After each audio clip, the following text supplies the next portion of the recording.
I was interested in going down the training contract route because it felt like the quickest way to legal qualification.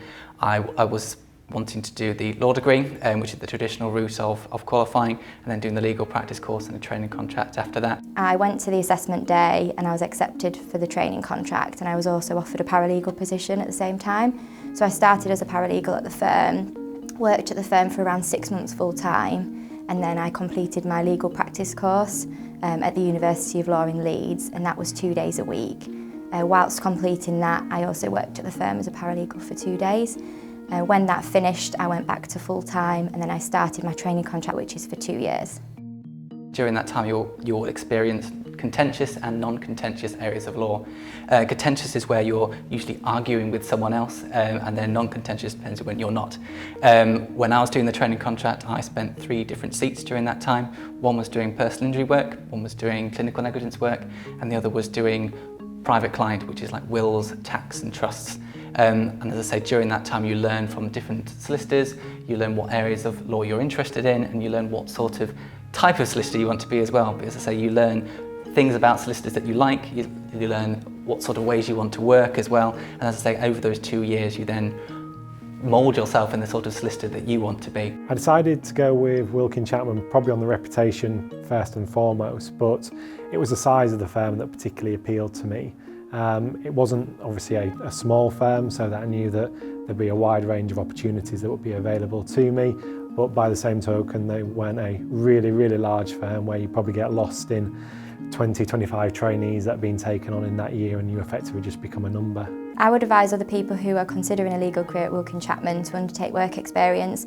I undertook 3 work experience placements at the firm, and for me they were really valuable and useful experiences, so I'd really encourage people to apply for them. Work hard, particularly at A-levels and during your university education.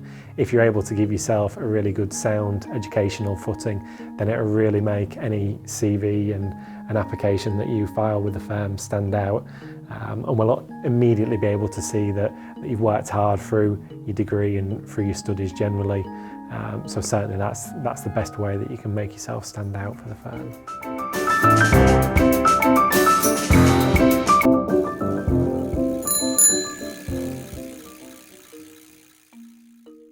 I joined Wilkin Chapman as a trainee legal executive. I decided to take the SILEX route because I wasn't too sure about if to go to university or not, what to do, and also where I would be at the end of potentially a degree.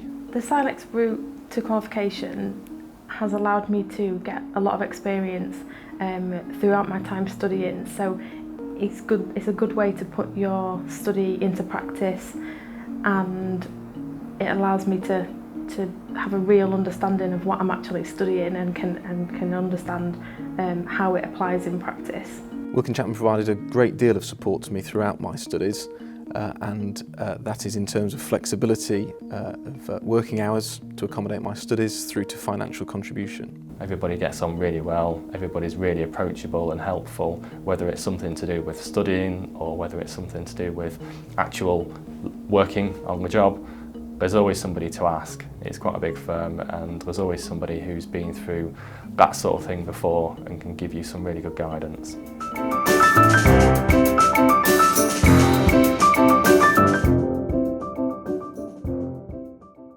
One of the key benefits of working for Wilkin Chapman is the people that you work with. You have a vast array of expertise across the whole firm from different areas of law, and as I say, everyone collaborates really well together, and if you ever have a problem you can easily talk to someone, sound out an idea by them, explain a problem, and they can come up with a solution for you.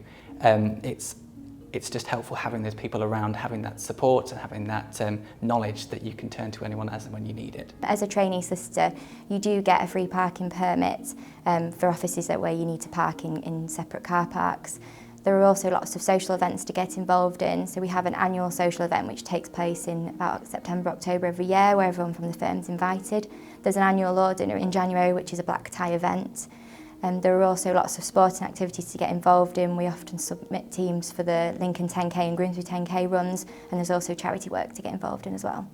And they'll also pay for all of your exams and all of the qualifications you have to go through during the course of your training contract. And as I say, of course, you're entitled to the holiday payment and travelling expenses and things like that. So it does allow you just to focus on learning and spending that time speaking to people and getting all the qualifications that you need to be a solicitor. Every quarter we have the STAIR Awards, and as a STAIR ambassador I assist in shortlisting the nominees.